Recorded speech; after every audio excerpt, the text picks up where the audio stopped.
सालों पहले एक गांव में सूरज नाम का किसान अपनी पत्नी के साथ रहता था। किसान बूढ़ा था, लेकिन उसकी पत्नी जवान थी।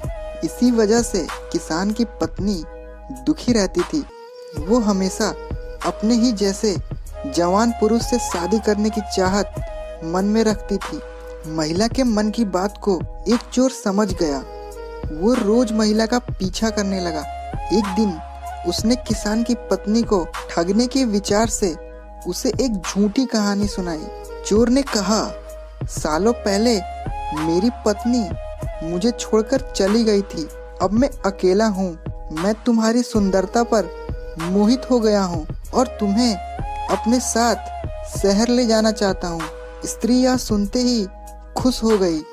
वो फटाफट बोली, ठीक है, मैं तुम्हारे साथ चलूंगी, लेकिन मेरे पति के पास बहुत धन है। पहले मैं उसे ले आती हूँ। उन पैसों से हम जीवन भर आराम से रहेंगे। यह सुनकर चोर ने कहा कि ठीक है, तुम जाओ और लौटकर इसी जगह आना। मैं तुम्हारा इंतजार करूँगा। स्त्री घर पहुँची तो देखा कि पति गहरी नींद में था। महिला ने सारे जेवर और नकदी को पोटली में बांधा और चोर के पास चली गई।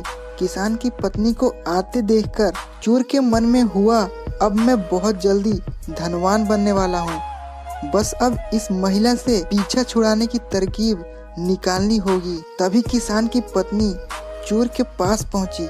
उसके पहुँचते ही दोनों दूसरे शहर की ओर निकल गए। कुछ दूर चलने के बाद रास्ते में एक नदी मिली।